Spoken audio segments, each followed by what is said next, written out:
hindi na inaandar, magwalang battery. Pero papaliwanag ko sa inyo mamaya kasi may battery, di ba? Tapos may regulator at CCDI, battery operated. Okay, dito tayo mag-umpisa magpaliwanag sa ating stator. Or sa mga hindi pa nakakaalam kung paano dumadala yung kuryente sa battery operated, no? Ay papaliwanag ko sa video na ito. Yun, good morning sa inyo lahat mga idol. Ayan, so for today's video, i-share ko lang po sa inyo yung katanungan na ito ng ating idol. Hindi ko po kasi alam kung ano ibig sabihin ng tanong na ito, kung ito ba ay patanong, pabalang o pahalang. Kayo na po yung bahala mag-intindi. Yan po yung tanong niya sa atin, oh. Ayan. Ang sabi niya nga dyan, hindi yan naandar kung walang battery. Yung sunaguluhan ako sa tanong niya, no, kung siya ay nagtatanong nga sa atin, guys, sinabi ko kanina kung pahalang o pabalang, kayo na po yung bahala mag-intindi sa tanong niya. Pero ngayon sa video na ito, ipapaliwanag ko sa inyo or sa kanya, step by step kung paano dumadalo yung kuryente, no? Pag battery operated po ang iyong motor. Gamit lamang po ang ating test light at itong ating screw, meron po tayo dito motor. At dito natin ipapaliwanag sa kanya or sa inyo kung gagana nga ba o hindi. Pero nasagot ko na yan dati, pero ulitin ko pa rin para sa kanya yung sa video na ito. So yung mga idol, ito na po yung motor natin at binaklas ko muna yung tangke pati yung upuan para may paliwanag ko sa inyo dito ng dire-diretso. No, basic lang 'tong gagawin natin mga idol, no, kasi sa pag-wiring dapat alam talaga natin yung basic. Kasi sa basic po tayo magsisimulang mag-evolve gaya ng sinasabi ko lagi, no? So, from basic, kaya na nating palawakin yung ating isipan, alright? So, itong motor na ito, dati po itong Skygo, ito po ay primary type dati. Tapos, ginawa nating battery operated o 4-pin, no?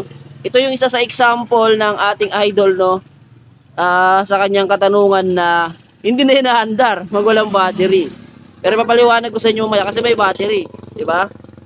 Tapos may regulator at CCDI, battery operated. Okay, dito tayo mag-umpisa magpaliwanag sa ating stator. Well, caramel, yung ating stator ay nakabalot na maayos kasi nga po pinex ko na po ito. Pero para sa inyo, babaklasin ko po yung ating wiring ng ating stator, idol. Para sa kanya, no? Mapaliwanag ko sa ating idol, maliwanagan siya, or sa mga hindi pa nakakaalam kung paano dumadala yung kuryente sa battery operated, no, ay papaliwanag ko sa video na ito. Inuulit ko, ito ay primary type dati. Yung stator na gamit natin dito ay primary type. Ginawa ko po yung battery operated. Nagbabaklasin lang tayo para makita nyo po yung kanyang wire. Dito po sa ating regulator, stator, gaya ng sabi ko kanina, ito po ay primary type. Pero nakita nyo dito ay 4 lang po yung wire na nandyan. So indicate natin yung mga wire na yan. Okay, pero makapansin mo dito sa baba, meron po siyang kulay black. Zoom natin. Ito. Ayan o. Meron po siya dyan black na may guhit na red. Ayan. Lalabas natin.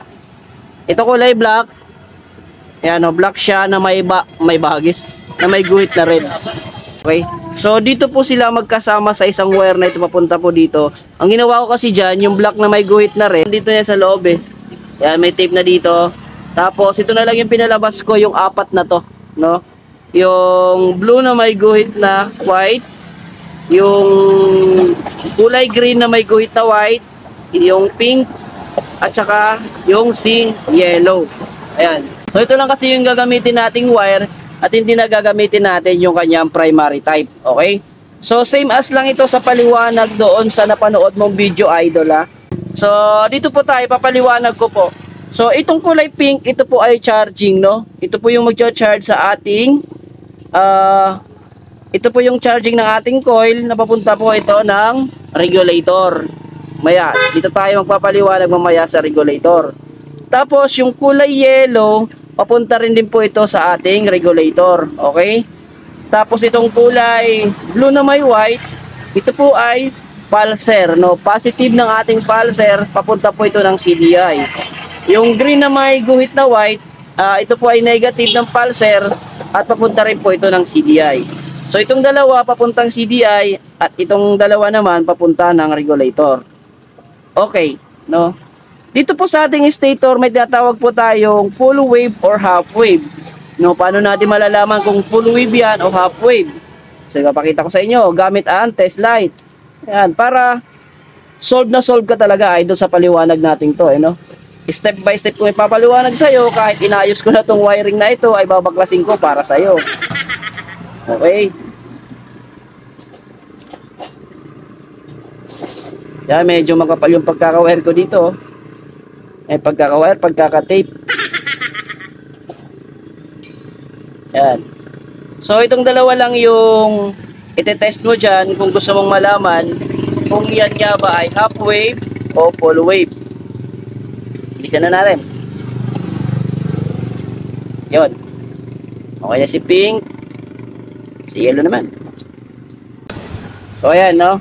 At tatanggal na po natin yung tape.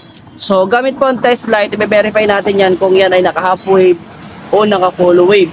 O kung may grounded o wala. Okay? So, ganito mag-test pag naka-full wave, idol, ha. Pag mag-test ka, pag kung gusto mong malaman kung yan ay naka-full wave or half wave ang stator, i-click mo sa pink yung isang test light, tapos yung isa naman sa yellow na parang paganyan. Okay? Then, i-kickstart mo siya or start para malaman mo. Pag umilaw po yan ng mga idol, ibig sabihin naka full wave. Pero pag hindi, at ganito yung ginawa mong pagte-test light, ibig sabihin naka half wave. Ayan, so medyo mahaba yung video na ito kasi papaliwanag ko talaga sa kanya rito na maayos para maintindihan ng ating idol, no? Yun, umilaw, ha? Umilaw. So, ibig sabihin, siya po ay naka full wave. Yan, umiilaw. Ngayon naman, pag naka full wave siya, dapat itong test light, pag binody ground natin, ay hindi to iilaw. Pag umilaw po yan, ibig sabihin may ground po sa stator. Ayun. Wala.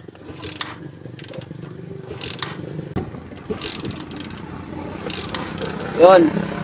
So, ganun din yung gagawin mo dito sa kabila. Sa kulay yellow, body ground mo rin. Pag umilaw, may ground. So, wala. Okay, so, hindi siya umilaw. Kaya, hindi siya grounded. At verify natin naka full wave. No, sa half wave naman, yung gagawin mo, pag-test, ay pag ganito, yung isa sa yellow, tapos body ground mo siya. Pag kinikstart mo, parang pabaliktad yung pagtetest, di ba? Pag naka half wave, no? Pag kinikstart mo at umilaw, ibig sabihin naka half wave. Pag naka body ground yung isa, tapos yung isa flip, nasa yellow or nasa pink. Okay? So ganun po mag-test ng half wave. Pag naka full wave, dito sa dalawa, dapat umilaw yan. Okay? Malinaw? Okay. So next tayo, papunta naman sa regulator. Okay na tayo dito sa stator. Tape ko lang muna dyan. Ayan, so naayos na po natin yung wire dito sa baba at dito na po tayo sa kanyang regulator. Dito na kasi yung papunta o padiretso po yung ating wire, no? Yung kanina yung nakita mong idol na kulay yellow tapos yung kulay pink ay papunta po yan dito sa ating regulator. Dito sa ating regulator, yung kulay pink dito, ito yun, no? Medyo kupas na po kasi yung kulay ng wire, matagal na rin po sa atin yung ating motor na ito, no? Ayan. Tapos, ito pong kulay yellow. Okay? So, saan masundan? Idol, ha? So, ito po yung tinest natin kanina, yung pink na mukhang kulay white na dahil sa kupas na. Tapos, yung kulay yellow. Ito po yung galing ng ating stator, no? Ito po yung bibigay ng kuryente dito sa ating regulator, no? At ayusin naman ang ating regulator, no? At ilalabas niya dito sa kulay. Itong regulator pala na gamit natin mga idol, ito po ay full wave na regulator na DC type na regulator, DC na supply ng ating headlight, no? Kasi may isa to, yung mapapansin nyo, mayroon pong regulator na ganito rin, wala pong kulay black, yung naandun ay red na may guhit na which is yung po ay AC na connection na papunta po ng headlight. Yun lang naman po yung pinagkaiba nila. Pero alin nga ba sa dalawa yung magandang gamitin? Para sa akin, ito yung magandang gamitin, yung may kulay black. Kasi meron po itong control ng voltahe, no? Itong kulay black na ito, yung trabaho nito, ito po yung magko-control sa ating regulator sa voltahe para hindi po mag-high voltage, no? Pag may wiring kayo, wag nyong baliwalain na itong kulay black ay hindi natin ikabit sa accessories wire. Mahalagang mapasukan ito ng positive para ma-generate o ma-produce niya yung saktong kuryente na ilalabas niya dito sa kulay red. Okay, nakuha nyo ba? Nakuha nyo ba ako doon mga idol? Ayan. So, itong kulay black, mahalagang mapasukan ito ng accessories wire. Tapos itong pink at saka yellow, galing po yan ng battery. Battery ng stator. Tapos yung red, ito na po yung magkakarga ng kuryente sa buong harness. Papunta sa battery at papunta po doon sa ating mga accessories. Okay? Ito na yung pinaka-source. So, ano ba itong green? Yung green, yung ground. Okay. So, mula dito sa paliwanag ko mga idol, sabi ko sa iyo kanina na ito na po yung magkakarga sa ating battery. Na magkaroon ka ng idea sa tanungan mo na sabi mo dyan, hindi na naandar kung walang battery, no? So, gaya ng sinabi ko kanina idol, no, ito yung magsusupply, itong si regulator ang magsusupply sa battery, no? Sana may nakuha ka idea mula pa lang dito sa paliwanag kong ito. Okay, so dito na tayo sa CDI. Okay, so ito yung CDI natin, 4-pin, no? At dito tayo gagamit ng test light. Okay, ayan, so dito po sa ating CDI mga idol, pasensya nyo na yung CDI natin, medyo luma na po ito, no? Pero goods pa po yan. At kung napapansin nyo, hindi na po ito yung tamang color coding, no? Ituturo ko na lang sa inyo yung pwestuhan niya kung saan galing yan. Okay, so kung napapansin nyo dito sa taas, itong part na yan, yan po yung papunta dito sa ating ignition coil. Okay, itong wire na ito, ayan, itong black na may guhit na yellow, dito po siya nakapwesto pag magpo-4-pin po kayo, no? Pag magba-battery operated po kayo. Okay, tapos yung baba naman niya mga idol, ayan, ito po yung galing po ng ating accessories wire, yung kulay black, no? Positive po ito na papasok sa ating CDI. Yung katabi niya naman dito sa kabila, negative naman po yan na papasok sa ating CDI. Yung dito positive, yung kabila negative. Okay, so yung negative kulay green. Tapos dito naman sa kabila, yung blue na may guhit na white, yung sa taas, katabi naman ng pulse ng papunta sa ating ignition, ay yung kanyang pulser, no? Which is yung pulser, yung kulay niyan ay blue na may guhit na white. Yun yung galing po sa ating stator, no? Pulser. Okay, so saan na nga ba napunta yung green na may guhit na white ng ating pulser, no? Ayan, so kung napanood nyo naman yung video natin kung paano yan i-convert, yung green na may guhit na white, ikakabit lang natin yan sa solid green o sa negative. Okay, so dito ko na yan na-install. O, napag-install na po natin yan. Dito po sa part na ito ay kulay green na pinagsama na po natin dyan yung black na may yung green na may guhit na white. Ayan, magkasama po sila. Okay, so ngayon naman itong mga ito, itong solid black dito, yung accessories wire, test natin ito kung may positive na pumapasok gamit po yung test light. Okay, so syempre on muna natin sa susi, no? Ayan, susi on. So gaya ng ginagawa natin kanina ay i-kickstart natin, no, para mag-produce po ng kuryente. Kasi may battery ako pero sira.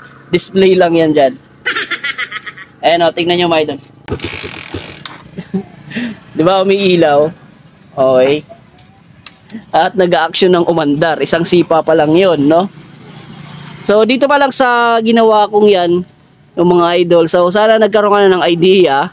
Gaya ng sinabi ko kanina, yung battery natin dyan ay display lang yan. Okay. So, check natin yung battery. Kasi ito yung katanungan mo, di ba? Yan, brand out po yung aking battery. Display lang kasi to. Kasi dito pangit pag walang nakalagay na na battery. Ayan. So, mapapansin nyo, walang kuryente po yung battery natin. Kasi display nga lang ito. Pangit kasi pag walang battery. Kaya na naka-display. Kaya nilagay ko lang yan dyan. So, nasagutin ko na yung tanong mo, idol, ha? Kanina, pinaliwanag ko kung paano tumakbo. Pero sana ngayon, magkaroon nga ng idea na aandar ang iyong motor kahit na ginawa mong battery operated kahit walang battery. Papandarin ko ito para sa'yo. Ayun. Diba? Yun, wala tayong gasolina kasi walang tangke, okay? Pero umaandar po yung ating motor, idol. Ano nga ba yung nagpapaandar sa kanya? Ano yung susupply ng kuryente? Tingnan mo sa ating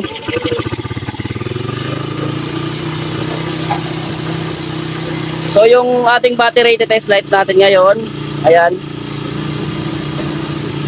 Nagpo-produce na po siya ng positive. Ano nga ba yung nagbibigay ng kuryente dito sa ating battery? So, ating pong regulator, mga idol, no? Under po ang iyong motor, no? Kahit walang battery, basta goods po ang iyong regulator. Okay. Ang kagandahan po sa battery operated, mga idol, kasi dalawa po yung supply ng iyong kuryente. Yung galing battery, kung goods po ang iyong battery, at saka yung galing po ng regulator. Ayan, idol. Okay, idol. So, sana sa video na ito ay naipaliwanag ko sa iyo na aandar yung motor at natuldukan na rin yung mga katanungan na sa battery operated na hindi aandar yung motor pag walang battery. So, ngayon ay sample yan na umaandar yung motor natin kahit walang battery. Baka sabihin naman gumagana pa yung battery ko. Tatanggalin natin yan.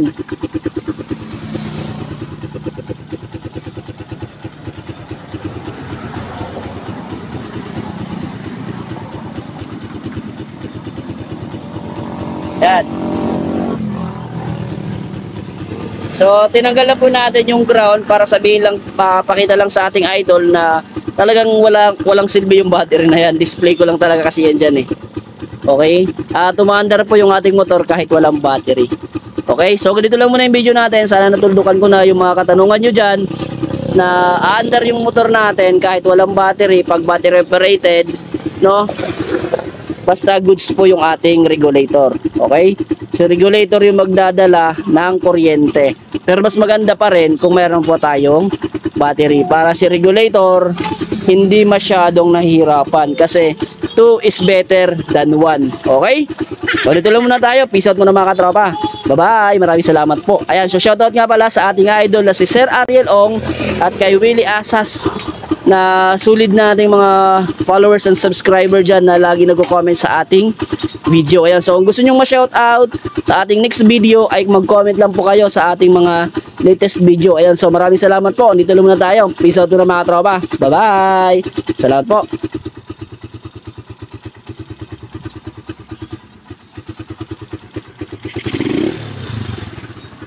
Alright.